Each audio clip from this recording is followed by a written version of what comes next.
안녕하세요. 지금부터 삼국에 대한 이야기를 좀 해보려고 합니다. 자, 지난 시간에 했었던 것부터 복습을 좀 할 건데요. 제가 좀 마음이 바쁜 게 삼국이랑 가야까지를 조금 빨리 해야 돼서 그래서 좀 마음이 바쁩니다. 그러나 친구들하고 약속을 한 것처럼 복습부터 하려고 하는데요. 자, 복습을 위해서 창을 좀 키워볼게요. 자, 그럼 복습을 시작해 보도록 하겠습니다. 여러분들 지금부터 진심으로 머릿속을 쨍하니 만들고 제가 하는 순서대로 함께 같이 따라오셔야 돼요. 자, 가요. 갑니다. 고조선입니다. 자, 고조선에 대해서 5가지 정도를 기억을 해주셨으면 좋겠는데요. 고조선의 건국 이야기부터 보도록 하겠습니다. 건국 이야기가 실려 있는 곳이 2개가 있다. 어디와 어디? 삼국유사랑 그치, 제왕운기라고 하는 곳에서 실려 있다. 삼국유사와 제왕운기는 언제 쓰여졌죠? 그치, 고려시대에 몽골이 침입해 왔을 때 이때 우리나라에 무슨 의식이 성장했다? 민족적 자주의식이 성장을 하면서 그 민족적 자주의식의 가장 중요 인물로 누굴 꼽은 거야? 단군. 그래서 제왕운기나 삼국유사가 쓰여졌구나. 됐지. 2번째, 이 고조선의 영역을 알 수 있는 유물이 3가지가 있습니다. 만두나 요즘 김치 같은 게 되게 이렇게 유명한 브랜드가 있다면서요. 비비고, 우리는 비미고 해보도록 하겠습니다. 비파형 동검. 미송리식 토기. 토기. 그 다음, 고인돌. 요렇게 해서 이 3가지가 겹쳐지는 지역이 뭐다? 고조선의 영역일 것으로 추측이 된다. 3번째, 위만이라고 하는 사람이 등장하면서 위만 조선이 등장을 했는데 철기 문화가 본격적으로 수용했으며 무슨 무역이? 그렇지, 중개 무역이 번영하였다. 이 중개 무역이 번영을 하니까 한나라가 굉장히 질투를 하게 되고 그에 따라서 한나라에 무제가 들어와서 고조선을 멸망시키더라. 한나라 무제가 그리고 나서 우리나라에 무엇을 설치했고 한 9년 혹은 한 4군을 설치했고 그 설치한 것 중에서 가장 오래 남았던 낙랑군이 고구려의 무구왕 때, 미청왕 때, 313년 때 축출. 쫓겨나더라. 5번째, 고조선에는 8개의 8개의 조항의 법이 있었는데 이걸 범금 8개 조항이 있었더라. 8개 중에서 3개밖에 안 남았어요. 그 중에서 우리가 추측할 수 있는 게 여러 개가 있죠. 특히나 무엇을 중시해라? 생명을 중시해라. 사유재산을 뺏지 마라. 만약에 뺏게 된다면 너는 무엇으로 만든다? 노비. 그래서 계급이나 신분이 있었구나. 만약에 좀 사람들이 자신이나 계급이나 신분 같은 것을 낮추고 싶지 않다면 무엇으로? 화폐로 배상해라 라는 식의 이야기가 있었다. 고조선은 총 5개로 기억하시면 되겠습니다. 어렵지 않죠? 됐죠? 자, 이게 고조선. 근데 고조선은 무슨 사회를 배경으로 만들어진 거야? 무슨 사회? 청동기. 그쵸? 여기까지 이해됐죠? 그 다음 철기시대를 가보도록 하겠습니다. 철기시대. 자, 철기시대입니다. 철기시대는 각종의 여러 나라가 있었지. 자, 위에서부터 내려옵시다. 어느 나라 있었어? 위에서부터 부여, 2번째, 고구려, 3번째, 옥저, 4번째, 동예, 5번째, 삼한 3개 나눠봅시다. 마한, 진한, 변한 요렇게 3개가 있었지.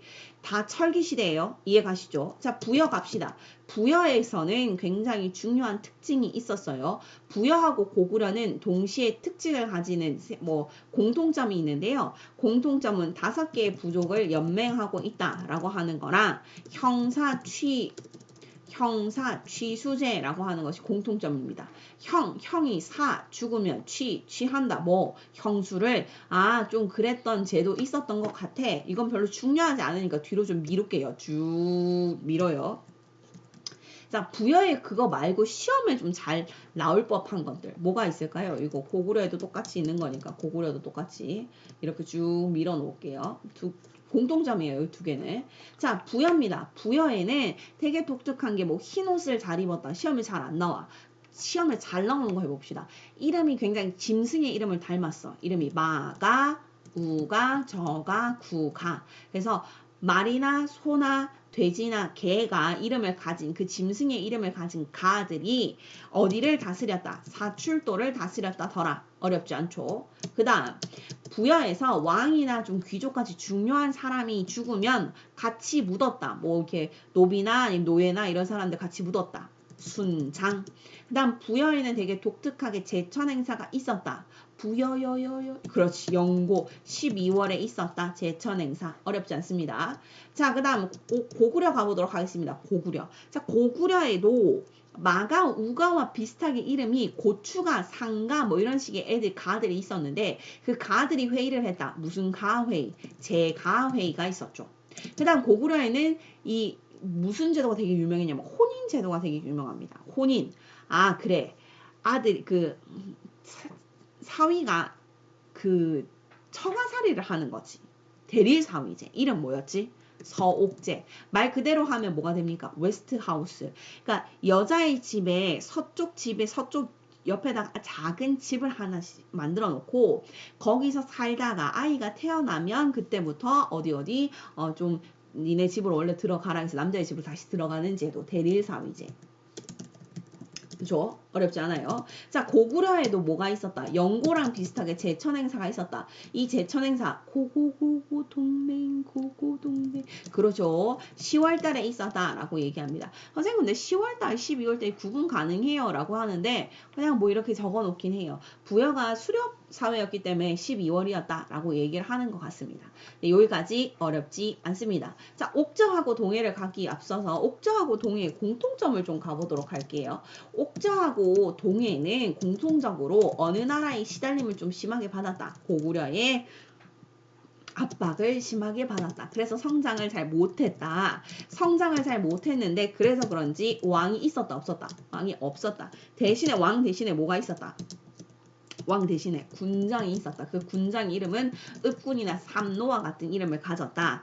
자, 옥저와 동해에서는 무엇이 풍부했다. 해산물과 소금이 풍부했다. 그 까닭은 동해 안에 위치하고 있기 때문이죠. 여기까지 어렵지 않습니다. 자, 옥저 가볼게요. 자, 옥저는 아주 독특하게 고구려의 서옥제와 정반대로 여자가 시집에 남자의 집에 들어가서 사는 무슨 제? 민며느리 제가 있었다. 옥저에서는 가족 공동 무덤이라고 하는 것을 썼는데 공동묘, 공동 무덤이라고 하는 것을 사용을 했는데 할아버지나 할머니가 돌아가시면 뼈를 추리고 혹은 아버지와 어머니가 돌아가시면 뼈를 추려서 가족끼리 함께 무덤을 사용하는 것이었다. 자, 여기까지 어렵지 않아요.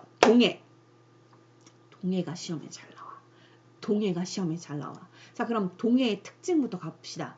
어렵지 않은 별로 중요치 않은 부분부터 가볼게요. 동해는 특산물이 있었는데 짧은 활, 단궁, 과일나무 아래를 지날 수 있을 만큼의 작은 조랑말, 과하마, 그 다음에 반만 물고기인 가죽, 반어피 요런 것들이 있었다. 그 다음 동예에는 혼인 풍습으로 시족 바깥에서 엄격하게 결혼하는 풍습이 있었다. 족외혼. 그 다음에 영역을 되게 중요하게 생각해서 자신들이 자신의 부족이 아니라 다른 부족의 영역을 침범하면 노비나 소나 말로 배상하였다. 이름 책화. 동해에도 부여의 영고나 고구려의 동맹과 같이 제천행사가 있었다. 그 제천행사 이름 무천. 여기까지. 그죠? 삼한 가볼게요. 자, 삼한은 마한이 현재 충청도 전라도 지역, 진한이 경상북도 지역, 변한이 경상남도 지역쯤 됩니다. 그럼 그쯤에 있는 그 동네 우리가 흔히 얘기하는 경상도, 전라도, 충청도 뭡니까? 뭐가 잘 되는데? 벼농사. 그치? 그 벼농사가 잘 되는 지역이라서 그러니까 농사와 관련이 있는 제천행사가 있었다. 몇 월과 몇 월에? 5월과 10월에. 5월제. 우리 교과서에는 이걸 수립날. 그 다음에 10월제. 계절제. 지금으로 얘기하면 단오라든지 아니면 추석과 비슷한 제도겠죠. 그런 게 있었지. 삼한에서는 이거 말고 굉장히 독특한 거. 재정이 분리, 즉 제사장과 정치 지도자가 분리가 되었어. 그것을 알 수 있는 게 제사장의 이름, 하늘을 다스리는 사람. 그래서 천군 제사장이 있었고 이 제사장이 다스리는 지역, 아주 독특한 지역 뭐가 있었다? 소도가 있었지. 어렵지 않죠. 그 다음 삼한 중에서도 변한이 되게 독특한 지역인데 변한은 철이 정말 많이 풍부해서 그것을 뭐 했다? 수출했다. 왜? 라든지 아니면 저쪽 낭랑 지역으로 낭랑군에 수출하기까지 했다. 그런데 이 변한이 나중에 뭐가 된다? 가야가 되니까 가야도 역시나 왜나 낭랑에 수출한다. 됐죠? 자, 여기까지. 그럼 그대로 가봅시다. 고구려가 이 위에 있는 나라들 중에서 몇 개의 나라를 흡수한다. 정복하는 거죠, 사실은. 부여랑, 옥저랑, 동해를 흡수, 정복한다. 그래서 고구려가 되는 거네. 그죠? 그 다음에 삼한 중에서도 마한이 뭐가 된다? 백제가 된다. 그 다음에 신라는 어느 나라가 변해서 간다? 진한이 된다. 그러면 방금 얘기했듯이 변화는 뭐가 된다? 가야가 된다. 어렵지 않죠. 그래서 우리가 알고 있는 삼국시대하고 다 연관이 있는 이 나라부터 시작을 해야 된다라는 겁니다. 혹시나 제가 지금까지 설명을 하는데 약 10분 정도 걸렸거든요. 근데 요거 정리할 때 혼자 이렇게 안 되면 여러 번 반복을 좀 해보시고요. 이게 친구들하고 또 얘기를 하면서 하면 조금 더 잘 돼요. 그래서 여러 번 반복하면서 친구들한테 질문도 좀 해주고 서로 물어주면서 하시면 좀 좋을 것 같아요. 됐죠? 자, 그러면 지우고 지금부터 진도를 나가보도록 하겠습니다. Hello Spring. 네, 오늘부터 스프링인가요? 지금 벚꽃이 만개했어요. 네, 학교 벚꽃 사진이 정말 예뻐요. 그래서 제가 내일 학교에 있는 벚꽃을 마스크 끼고 가서 한번 찍어서 다음 동영상에는 벚꽃을 같이 좀 보여드릴게요. 지금 벚꽃도 예뻐서 사실 이때쯤 반에 있는 학생들이랑 사진도 좀 찍고 여러분들도 친구들이랑 동영상도 좀 찍고 뭐 인스타도 좀 하고 뭐 그래야 되는데 그죠? 안타깝습니다. 헬로 스프링이니까 모든 3국에부터 시작해 보도록 하겠습니다. 교과서는 22페이지고요. 그다음에 교재도 한번 펴보시면 좋을 것 같아요. 교재는 이렇게 돼 있죠. 교재를 보시면 교재에 이렇게 제가 정리를 했는데요. 작년에는 이 부분을 좀 약간 길게 정리를 했었지만 좀 이렇게 정리를 간단하게 해드리면 좋지 않을까 싶어서 시기별로 이렇게 정리를 좀 했고요. 고구려, 백제, 신라 이렇게 나라별로 국가별로 정리를 했습니다. 그 다음에 가야는 시험에 우선 요 아이들만 좀 주로 나와서요. 물론 가야서 연구하시는 교수님들이나 그쪽에 계신 분들 이거 관심 있으신 분들은 제가 이렇게 정리한 게 굉장히 마음에 들지 않으실 수 있겠지만 한국사 능력 검정 시험을 준비하는 우리로서는 이렇게 정리하는 게 최선인 것 같아서 그렇습니다. 어쨌든 이렇게 정리를 좀 했으니까 좀 도움이 되셨으면 좋겠고요. 그것을 조금 지나가면서 좀 볼게요. 우선 기출문제 분석을 해보자면 이렇습니다. 이 빨간색으로 지금 표시한 건 고구려하고 관련이 있는 출제 부분입니다. 그래서 고구려는 주로 고분벽화가 등장을 좀 하는데요. 고분은 무덤이란 뜻이에요. 그래서 무덤에 있는 벽에 그린 그림입니다. 고구려 고분벽화가 좀 시험에 잘 나오는 까닭은 사실 고구려와 관련된 유물이나 유적이 거의 없어요. 그래서 시험에 이제 고분벽화가 좀 등장을 하는 거예요. 그것도 그렇고 고구려의 고분이랑 고분벽화가 좀 약간 독특해요. 내용도 그렇고 뭐. 그래서 시험에 잘 나온다는 거. 그 다음에 소수림왕이랑 광개토대왕이 46회에 두 분이 등장을 했었다는 것도 봐두시면 되겠고요. 옥저하고 관련이 있는 게 이제 고구려, 요거는 그 전에 있었던 거라서 이번 부분하고는 관련이 없습니다. 백제는요, 이 두 왕과 관련은 있습니다. 무령왕이랑 성종이랑 이렇게 두 명의 성왕인데 제가 성종이라고 적었네요. 미쳤네. 이거 좀 수정을 좀 할게요. 성종이 아니라 성왕이에요. 성종은 고려시대랑 조선시대에 등장하는 왕의 이름입니다. 어머 죄송해요. 성왕이에요. 백제 성왕. 성왕이랑 무령왕이 시험에 나왔네요. 아이고 그 다음 신라는요 잘 나옵니다. 신라는 주로 어느 왕이 잘 나오느냐라고 한다면 다 잘 나와요. 뭐 지증왕도 잘 나오고요. 그 다음에 진흥왕, 법흥왕, 뭐 그 다음에 그 신문왕은 뒤에 이제 통일하고 난 다음에 이제 등장하는 왕들인데 어쨌든 신라도 굉장히 잘 나옵니다. 가야도 거의 대부분 한 문제씩을 내려고 하는 모습들이 보이고요. 발에도 보시면 발에는 매번 하나씩 나옵니다. 그래서 요런 게 있고 그렇게 해서 봐두시면 되겠습니다. 오늘 우리가 배울 부분에서는 고구려, 백제, 신라, 가야 부분 그 부분에서 등장을 한다. 라고 하는 거 보면서 설명을 좀 드릴게요. 이거는 좀 이렇게 봐야 되거든요. 늘려놓겠습니다. 국가의 발전 과정이다 라고 하는데 이 교과서에 이렇게 있는 부분을 그대로 땡겨온 거예요. 자, 보시겠습니다. 국가라고 하는 것이 이렇게 똑같이 발전을 하는 거는 아닌데요. 그래도 이런 순서로 가기는 합니다. 소국, 족장이 다스리는 소소한 국가들로 각각 약간 이렇게 그렇게만 요렇게 안에서만 조금 소소하게 있었던 데에서 느슨한 형태의 국가 형태로 이렇게 연맹을 하는 거고요. 그 다음에 네 이렇게 왕 밑으로 관리 요렇게 다 우리가 하는 얘기하는 약간 관료제 같은 느낌으로 고대 국가가 딱 등장하는 거. 요게 고대 국가입니다. 그러면 소국이랑 연맹 왕국이랑 고대 국가 뭔가 체계적으로 바뀌었구나 라고 하는 것을 아실 수 있죠. 왕이 엄청나게 힘이 강해졌음을 알 수 있습니다. 그것의 충족 조건을 이렇게 얘기를 하는데요. 이건 교과서랑 같이 읽어야 돼서 이거 조금 줄여서 이제 교과서에 대해서 얘기를 좀 해드릴게요. 교과서를 좀 읽어보도록 하겠습니다. 교과서 안 보이시는 분들은요. 본인의 교과서를 좀 보시면 돼요. 혹시 나는 교과서가 없다. 그러면 뭐 선생님 거 봐야지 뭐 어떻게 봐야지. 자, 읽겠습니다. 삼국은 초기부터 주변 소국을 활발히 정복하면서 영역을 넓혔고 이를 주도한 국왕의 권위도 점차 강화되었다. 이거 네 글자로 고치면 왕권 강화입니다. 작년에 저희 반 학생들한테 왕권 강화를 적어보라니까 이거를 왕건 이렇게 적은 애가 있어가지고 이거는 고려를 세운 사람 이름이에요. 왕권 강화예요. 읽는 것도 더 알아죠.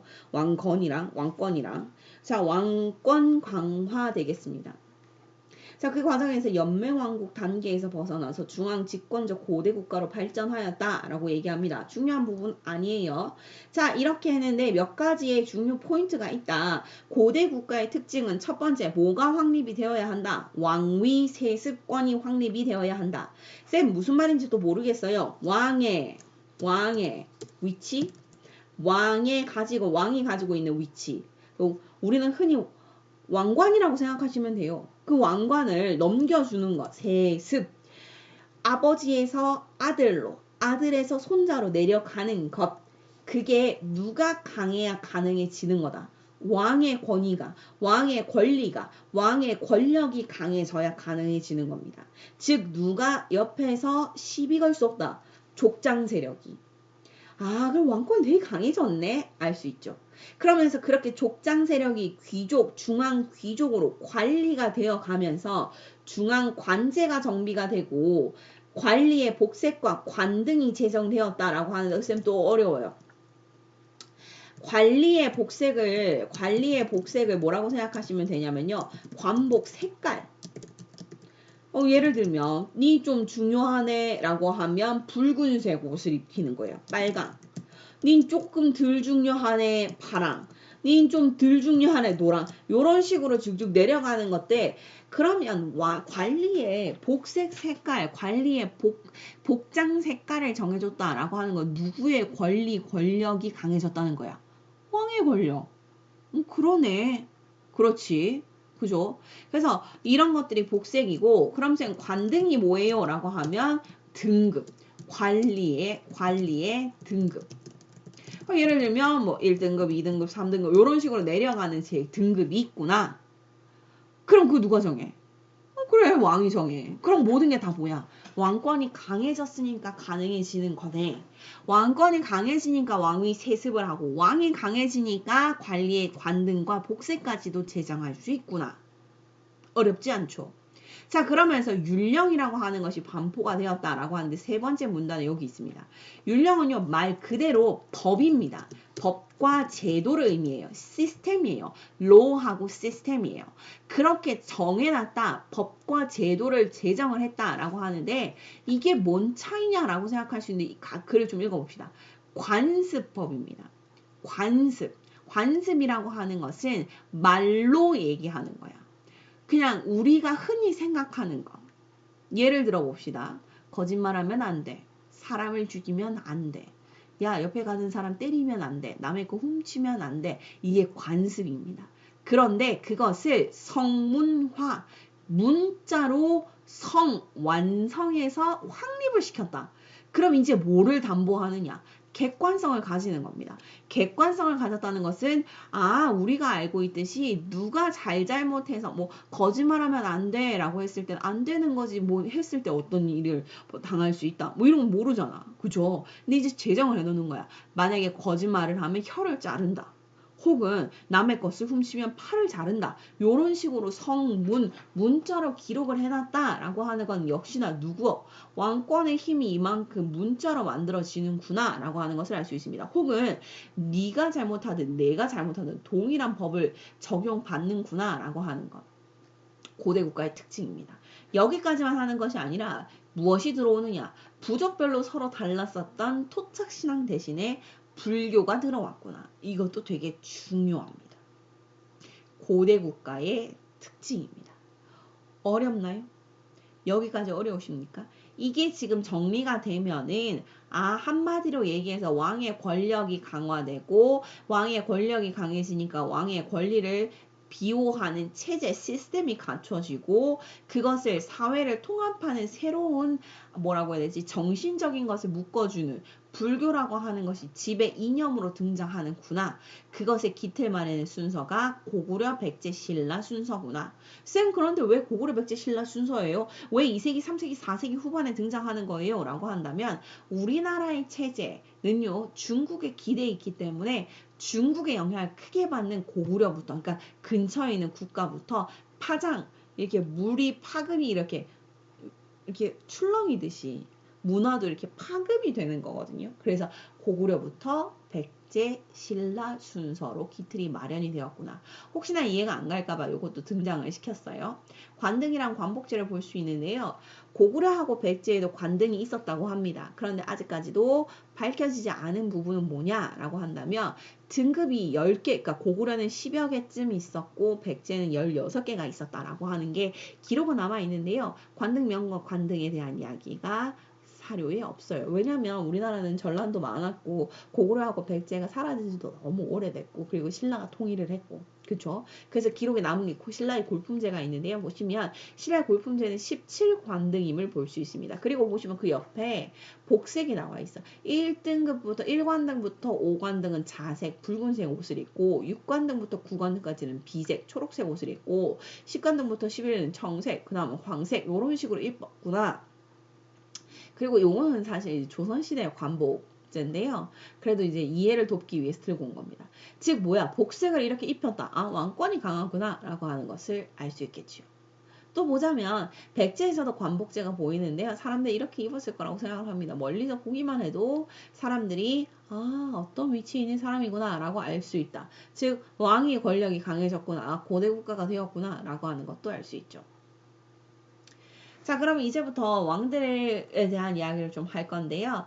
자, 이 보시면 고대 국가의 그 태조왕, 고이왕, 내무왕 옆에 제가 여러분께 드린 이 파일에도 이게 스마일 표시가 되어 있습니다. 아니 이름이 귀여워서 그런가? 이 사람들 왜 이름을 옆에다 이렇게 스마일 붙여놨어?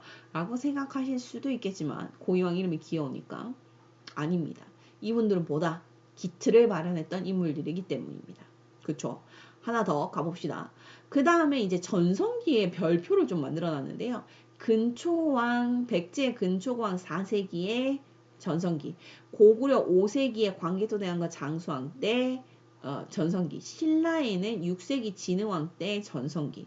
이 전성기를 차지했다는 것은 어느 지역을 차지했다? 그렇지. 한강요. 한강이라고 하는 것이 농사가 잘 되고 인구가 많았으며 교통이 유리하고 군사적 요충지였으며 중국과 교역하기에 유리했기 때문에 한강유역을 차지하면 전성기였군. 그런데 백제는 시작이 어디야? 한강. 그러니까 빨리 왔구나. 그래서 백제가 4세기 그리고 고구려 5세기 그 다음 6세기 신라 됐죠. 그거 말고 쌤 시험에 잘 나오는 이 사람들 말고 누가 있어요? 라고 한다면 이래요. 자, 우선 고구려에는 시험에 지금까지 잘 나오는 경향성을 보이는 게 소수림 왕이 좀 잘 나오고요. 다음 장수왕 좀 잘 나오십니다. 광개토대왕은 은근히 좀 안 나와요. 쌤 은근히 안 나오는 까닭이 뭐예요? 뒤에 가서 설명을 좀 드릴게요. 광개토대왕은요. 본인 스스로 혼자서는 잘 등장하지 않으세요. 이게 가야의 이야기하고 겹쳐서 나오는 경향을 좀 보이세요. 그다음 백제에 잘 나오시는 분 누군데요? 라고 하면 근초거왕 잘 안 나와요. 네, 무령왕하고 성왕이 나옵니다. 아까도 봤었죠. 네. 그 다음 신라에 누가 잘 나와요? 라고 하면 다 잘 나와요. 네모랑도 잘 나오시고요. 지증왕 잘 나오십니다. 지증왕 잘 나오세요. 버풍왕도 잘 나오시고요. 그 다음 진흥왕도 꽤 잘 나오시는 편입니다. 그래서 요렇구나. 근데 신라에는 나중에 통일한 이후에도 등장하시는 분들이 좀 많아서요. 뭐 신문왕도 나오고요. 뭐 문무왕도 나오고요. 그 다음 무열왕도 나오고요. 뭐 그래요. 그래서 요 정도 되는구나 봐두시면 될 것 같아요. 퉁쳐서 한 9명? 요 정도가 시험에 좀 잘 나오는 삼국의 왕들이 되겠습니다. 그럼 순서는 어떻게 갈 거냐면 고구려 요만큼 먼저 하고요. 그 다음 백제, 신라 순서로 가도록 하겠습니다. 자, 그럼 고구려부터 좀 가볼게요. 교과서에 있는 것 순서대로 좀 가보도록 하겠습니다. 자, 태종왕 때 옥저를 복속하였다라고 얘기가 나옵니다. 선생님 어디요? 태종왕 때 옥저를 복속하였다. 선생님 지난번에 아까 했던 것 같은데 라고 생각할 수 있는데 이때 당시에 옥저를 복속할 뿐만 아니라 요동지방으로 진출을 도모하였다라고 얘기가 나옵니다. 여기 요동지방 나오죠. 요동이 어디예요? 라고 하는 학생들을 위해서 좀 들고 왔어요. 요동지방과 요서지방을 가르는 강이 있는데 그 강이 요하입니다. 그러니까 사실상 이 요하라고 하는 이 강이 있어서 그 강이 동쪽과 서쪽, 그래서 요동과 요서가 되는 겁니다. 그러면 여기에 있는 반도 이름이 뭘 것 같아요? 요동반도입니다. 여기 톡 튀어나온 반도. 그쵸? 요동반도. 어렵지 않죠? 이 요동반도 끝에 그 우리가 알고 있는 현재 지금 중국에 이름이 뭐지? 여순? 네. 이름이 기억이 안 나네요. 중국에 되게 중요한 항구가 있어요. 네, 중요한 항구. 어쨌든 요동과 요서라고 부르고요. 요동이라고 하는 거랑 요하라고 하는 부분이 있구나. 그 정도만 봐두시면 될 것 같습니다. 이세기 갈게요. 고국천왕 때입니다. 고국천왕 때 왕위에 부자상속이 있었대요. 라고 이야기가 나옵니다. 뭔 말이야? 라고 한다면 왕의 그 왕관을 아버지에서 아들로. 그러니까 이게 rich라는 뜻이 아니에요. 아비부 아들. 자, 아버지에서 아들로 상속했구나. 원래 그런 거 아니에요? 상속은 원래 그런 거 아니에요? 라고 생각할 수 있는데요. 원래 형제 상속이었다고 합니다. 그러니까 형제끼리 눈치를 본 거야. 형이 동생의 눈치를 본 거야. 그래서 상속을 형제한테 해준 거지. 그러면 뭐의 권한이 약했구나. 왕의 권력이 약했구나. 근데 이제 부자 상속을 했다는 건 누구의 권력이 집중이 되었구나. 왕의 권력이 집중이 되었구나 라고 하는 것을 알 수 있죠. 그 다음 오부가 개편이 되었는데 부족적 전통의 오부를 행정적 오부로 개편하였다라고 합니다. 요거는 뒤에서 제가 PPT 보면 설명을 좀 드릴게요. 교과서에도 있는 내용인데요. 교과서 22쪽 여기 날개라고 흔히 불리는 여기 부분에 오부의 변화에 대한 이야기가 쭉 등장을 합니다. 오부는 원래 순노부, 소노부, 관노부, 전노부, 괴로부라고 해서 이름이 원래 부족적인 이름을 가지고 있었는데 행정적인 이름으로 동서, 남북, 중이라고 하는 5개의 부로 이름이 바뀌었어. 이렇게 바뀐 거는 누구의 권력이 늘어났기 때문일까? 그렇지. 왕권이 강해졌으니까. 한마디로 뭐예요?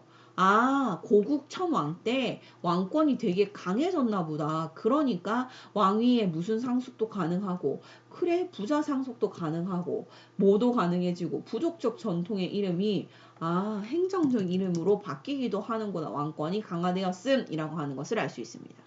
근데 이 고국천왕 때 되게 독특하게 진대법이라고 하는 것이 실시가 되었는데 이거 교과서에 없는 거고요. 근데 시험에 가끔 잘 나와서 그냥 붙여서 설명을 좀 드릴게요. 고구려의 진대법은 우선 옆에 있는 거 설명을 좀 읽고 나머지 거 덧붙여서 설명하도록 하겠습니다. 흉년이나 춘궁기에 뭔 말이에요? 흉년 그 해에 농사가 흉할 정도로 안 됐어. 흉년 반대말은 뭐야? 풍년. 그러니까 흉년 진짜 농사가 안 되거나 춘궁기 봄춘자에 궁할 궁자 봄에 제일 배고프거든요. 왜? 벼농사 심는 것은 한 5월쯤 되고 모가 뚝 떨어질 때쯤 보리는 뚝 떨어질 때쯤이 배고플 때 딱 그때야. 그러니까 가을에 추수하고 그 다음에 그 보리도 이제 완전 떨어져 가지고 먹을 게 없을 때 그 봄. 그 봄에 농민에 대해서 양곡을 대여하는 빌려주는 우리나라 최초의 사회보장제도. 엄청 중요한 제도구나. 근데 그때 누가 이 아이디어를 냈다? 을파소. 을파소는 사람 이름입니다. 뭐야? 고국천왕이 그때 당시에 재상이었던 을파소한테 숙제를 준 겁니다. 야, 을파소 생각을 해봐. 지금 내가 보니까 우리나라 고구려에 굉장히 많은 사람들이 굶고 있어. 내가 이게 굶는 걸 보니까 나의 백성들이 굶는 게 다 내 탓인 것 같다는 것이지. 그래서 네가 좀 이거 해결해봐. 해결해봐. 그랬더니 이 재상이 생각을 한 거야. 아, 봄에 가장 배고프지. 그리고 가장 배부른 때는 언제야? 가을이야. 그러면 봄에 빌려주었다 가을에 갚게 하는 제도 어때? 좋았어. 라고 하면서 만든 게 뭐다? 진대법이고요. 이 고구려의 진대법은 우리나라 최초의 환난 구휼 제도. 가난할 때 사람들을 가난해서 구해주는 제도가 되겠습니다. 이 고구려의 진대법이라고 하는 것은 고려시대에도 그대로 받아들여졌고요. 고려시대에는 의창, 의로운 창고라고 불렸습니다. 혹은 이걸 흑창이라고 부르기도 해요. 그 다음 조선시대에는 환곡이라고 하는 이름으로 바뀌었습니다. 이거 전부 다 언제 빌려주었다가? 봄에 빌려주었다가. 언제? 가을에 제일 추수하고 나서 제일 배부를 때 갚게 하는 제도. 그런데 이게 그냥 갚게 하는 게 아니라 약간의 이자를 붙이기도 했다라고 이야기를 하고요. 조선시대는 이 이자 때문에 환곡이 굉장히 문란해졌다라고 얘기가 나옵니다. 어쨌든 우리나라 최초의 굉장히 좋은 제도가 등장을 한 거고요. 지금 생각해 보시면 코로나19 때문에 국가에서 뭔가 대책을 내놓으려고 하고 있지 않습니까? 그것의 시작점이라고 생각하시면 됩니다. 2000년 전에도 이런 일이 있었던 놀랍지 않습니까? 대단하죠?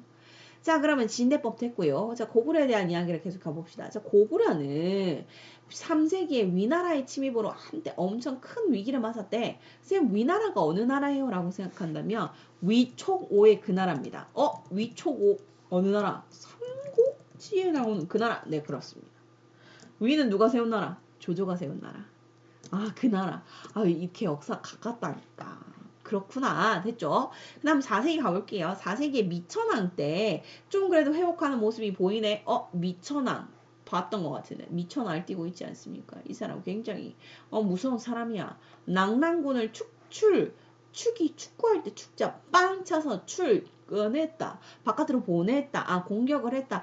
중국에 있었던 마지막 중국 사람들을 우리나라 바깥으로 몰아냈구나. 그 얘기. 그런데 고구려는 되게 큰 위기가 왔어. 백제 연이은 공격으로 고국 원왕이 전사했다는 거지. 누구 때문에? 근초고왕. 이런 걸 잘 봐두셔야 돼요. 뭘 봐두느냐. 고구려, 백제, 신라 이 삼국은 서로의 과정을, 서로와의 관계를 좀 눈여겨서 보셔야 되는데요. 4세기의 근초고왕 때 백제 전성기를 맞아야 했다. 그럼 그때 누가 죽었다? 고국원왕. 고구려의 사람이 죽었다. 5세기에 장수왕하고 그 광개토왕이 굉장히 잘 나갔다. 그럼 누가 힘들었다? 가야랑 백제가 힘들었겠구나. 그런 식으로. 그 다음에 6세기에 진흥왕이 잘 나갔어. 그럼 누구를 공격했겠구나? 백제, 성왕. 요런 식으로 서로와의 관계를 좀 눈여겨서 봐둬야 한다. 되죠? 고국 원왕이 전사했다. 그리고 나서 사실 이 사람이 없었다면 고구려는 사라졌을 수도 있겠다. 누구? 소수림왕. 제가 이거 설명할 때마다 굉장히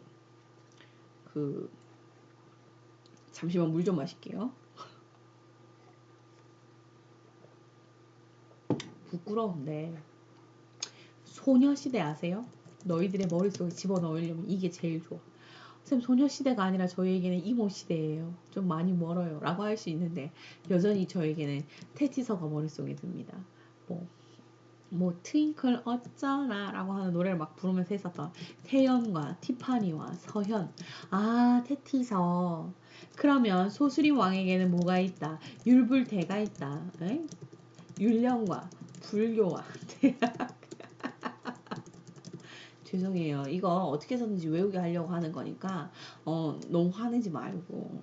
율불태, 율령, 그래 법과 시스템, 제도 같은 것을 완비했을 뿐만 아니라 불교, 우리가 알고 있는 이념, 사회 이념을 그 다음 태학, 대학도 아니라 클태, 더 큰 학교를 설립. 소수림 왕이 없었다면 고구려가 큰 위기에서 복구를 못했을 수도 있구나. 이걸 극복하는 왕이 누구다? 소수림왕. 소녀시대에게 태티사가 있다면 소수림왕에게는 율불태가 있다. 근데 순서는 불교가 먼저고요. 그 다음 태학이고요. 그리고 이제 율령반포라서 순서는 이렇게 잡아놓은 거예요. 어렵지 않죠? 그 다음에 유명한 왕이 되겠습니다. 교과서 근데 순서는요, 이제 쭉 다른 왕 나라에 대해서 이야기를 하는데요. 저는 그냥 순서대로 이야기를 하고 싶어서 28쪽으로 덤벙 뛰어보도록 하겠습니다. 28쪽을 좀 볼게요. 28쪽에 보시면 요 지도가 하나, 26쪽이군요. 26쪽에 보시면 이 지도가 하나 보이는데요. 이 지도에 뭐 동부여, 부여, 거란 뭐 이런 식으로 공격했었던 그 왕 누구다? 광개토대왕입니다. 우리나라 역사에서 대왕의 이름을 가지는 왕이 2명이 있는데 광개토대왕이랑 세종대왕입니다. 네. 광개토대왕이라고 하는 사람을 대왕이라고 부르는 거 보니까 굉장히 독특한 뭔가 있었나 보다. 뭐 했다? 영토를 겁나 넓혔다. 근데 광개토대왕은요, 광개토대왕은 되게 중요한 게 시험에 혼자서 솔로 플레이를 하지 않습니다. 솔플을 하지 않으세요. 팀플 하세요. 광개토대왕이라고 하는 임금이 영토를 굉장히 확장하는 모습이 보이는데요. 요동이나 만주 진출하고 신라에 침입한 왜군을 격퇴했으며 이런 식의 얘기가 나옵니다.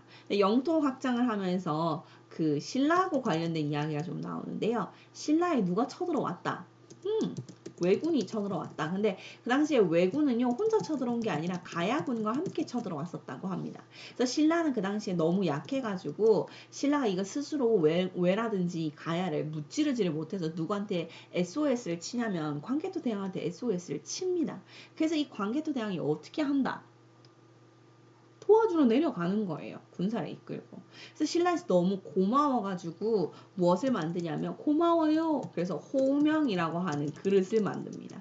이게 나중에 그 그릇이 발견이 되면 곳이 호우총이라고 하는 곳이라서 그 무덤이 호우총이라고 하는 곳이라서 호명 그릇이라고 부르고요. 그래서 신라하고 이 고구려하고의 관계를 알 수 있습니다. 근데 광개토대왕은 거기서 멈추지 않아요. 그래서 왜군을 격퇴할 뿐만 아니라 가야까지 침입을 하러 들어가셔서 가야를 금관가야에서 대가야라고 하는 가야의 중심 축 이동을 해버립니다. 다시 한번 설명을 하자면 금관가야는 현재 김해 지역이고요. 대가야는 현재 어디냐면 그 고령 지역입니다. 고령. 그래서 김해 지역에서 고령 지역인, 그러니까 바깥 바닷가 근처에서 내륙 안쪽으로 중심 축에 이동을 시켜버린 광개토대왕의 이야기가 시험에 잘 나옵니다. 그래서 광개토대왕 혼자 솔플하지 않으시고요. 신라하고 관련이 있는 유물, 그리고 가야의 중심 축 이동 요런 것까지 해서 시험에 잘 나오니까 그거 봐두시면 될 것 같아요. 뒤에 가서 또 설명을 드릴게요. 가야 가서 설명을 좀 드릴게요. 이분이 우리나라 최초의 연호를 사용하였다라고 얘기를 하는데요. 영락, 영원히 즐겁다라고 하는 연호를 사용했습니다. 우리나라에서 연호라고 하는 것은 무엇을 의미하냐면 중국과 대등하다라는 뜻을 가집니다. 원래 연호는 누구만 가지는 거냐면요. 황제만 가질 수 있는 겁니다. 황제만 가지고 있는 이 연호, 우리나라에서도 쭉 사용을 했었는데 뭐 광개토대왕도 사용을 했고요. 법흥왕 때도 사용을 하는 흔적이 보이고 진흥왕 때도 사용을 했었고요. 그 다음 고려시대에도 굉장히 많이 사용을 빈번하게 했었고요. 그런데 조선시대에는 사용을 하지 않았습니다. 대부분의 시기에. 왜냐하면 조선은 명나라를 섬기는 왕의 국가다라고 낮추거든요. 그래서 황제의 국가가 사용하는 것이 연호입니다. 우리나라 최초의 연호 사용 광개토대왕. 즉 어느 나라와 난 대등하다. 그 정도 강하다. 중국과 대등하다. 그 얘기를 하는 겁니다. 어렵지 않죠? 광개토대왕의 아들이 장수왕인데요. 말 그대로 오래 살았습니다. 그래서 장수왕입니다. 이 장수왕이라고 하시는 분이 남진 정책을 사용하였는데 그때 중요하게 생각했었던 영토가 평양입니다. 여기서 재미있는 거 하나 설명을 좀 드릴게요. 자, 고구려의 이름을 그대로 따서 어느 나라가 세워지느냐? 고려라고 하는 나라가 세워집니다. 근데 당시 고구려는 뭐라고도 불렸었냐면요. 구려라고 불리거나, 이름 너무 구린가? 실제로 고려라고 불렸답니다. 혹은 고려라고 불리는 나라가 하나 더 있었는데 발해도 스스로를 고려 국왕 이런 식의 이야기를 좀 합니다. 어쨌든 이 고려나 고구려, 구려 이런 것들이 다 비슷한 이름으로 사용이 되었었다라고 하고요. 고구려의 이름을 따서 실제로 우리가 알고 있는 고려, 태조 왕건이 고려라고 하는 나라 이름을 만듭니다. 그리고 그것이 현재 우리나라의 영어식 이름 코리아가 되었다라고 하는 것을 많이 알고 있죠. 근데 이 둘이 되게 비슷한 정책을 실시하는데요. 남진 정책을 실시한 게 고구려입니다. 이 남진 정책을 사용하였다. 즉 남쪽으로 진격한다. 남쪽으로 진출한다. 라고 하는 뜻을 가지는데 중요하게 생각했던 도시가 평양이에요. 그런데 이상하게 고려시대에도 북진정책, 이름만 바뀌었죠. 북진정책을 실시하는데 이때 중시했었던 도시가 평양입니다. 아, 뭐야? 라고 생각할 수 있는데 위치를 보시면 돼요. 고구려의 중심이 원래 국내성이었거든요. 여기 지도 좀 보이세요? 키워볼게요. 여기 국내성이 중심 위치였어요. 근데 이러다가 평양으로 가면서 무슨 정책? 남진 정책을 사용하였다. 아, 남쪽으로 진격을 하니까 평양을 발판으로 해서 한강유역을 차지하러 내려가는군. 고려는 어디서 시작했어요? 개성. 개성은 한양 위 아닙니까? 한성 위, 서울 위. 그러니까 여기서 시작한 나라였으니까 북쪽으로 진출하려면 뭘 기반으로 해야 된다? 평양. 비슷한 나라, 비슷하게 생긴 이름, 비슷한 정책, 비슷하게 생각하는 이름, 똑같은 도시 중심. 네, 그렇습니다. 그래서 고려시대에는 북진 정책을 실시하면서 평양을 중시하니까 평양을 서경으로 두었다. 이런 식의 이야기까지 나오지 않습니까? 그래서 평양이 그랬구나. 고구려랑 고려가 둘 다 중시했던 나라 평양이구나. 요건 그냥 센스. 그 다음 장수왕 이야기를 계속해 봅시다. 장수왕은 평양을 천도하는데요. 그 이후에 한강유역을 확보했다. 즉 한강유역을 확보했으니까 무슨 기? 전성기. 한강유역을 원래 가지고 있었던 나라 어느 나라? 백제는 힘들었겠구나. 그럼 이때 백제 왕이 어떻게 되었을까? 죽었겠지. 괴로워하면서 죽었겠네. 괴로왕. 이해하시죠? 그래서 고구려가 4세기에 위기가 왔을 때 백제 근초고왕이 죽인 사람이 고국 원왕, 원통하게 죽었네. 그 다음 고구려가 5세기에 잘 나갔을 때 장수왕이 한강역을 확보하면서 죽인 왕, 괴로워하면 죽었다. 괴로왕 이렇게 그렇게 기억하시면 될 것 같아요. 자, 관련 있는 거 좀 보여드릴게요. 고구려의 천도 과정을 좀 보여드리려고 하는데요. 시작점은 졸본이라고 하는데 추정되는 위치입니다. 오녀산성으로 사람들이 생각을 하고 있고요. 아, 여기. 그 다음에 국내성으로 유리왕 때 옮겼다라고 이야기를 합니다. 그 다음에 장수왕 때 평양으로 천도했고요. 이것을 우리가 남진 정책이다 라고 이야기를 합니다. 고구려는 남쪽을 향하고 있군 이라고 생각하시면 되겠지요. 고구려하고 관련된 유물을 좀 보여드리자면 현재 대한민국에 위치하고 있지 않은 광개토대왕 네, 여기 광개토대왕 능비라고 되어 있죠. 요걸 만든 사람은 광개토대왕의 아들인 장수왕입니다. 엄청 큽니다. 여기 사람이 크게 보시면 아시겠죠? 엄청 큽니다. 네, 고구려 관련 유물이고요. 그 다음에 충주 고구려비, 딱 이름 봐도 아시겠죠? 현재 남한 대한민국에 위치한 충청도에 위치한 고구려비 되겠습니다. 유명하죠. 그 다음에 이제 이 호우총 신라에 있는 신라 경주에서 발굴이 된 거고요. 신라와 고구려와의 관계를 보여준다라고 진짜 이야기를 했습니다.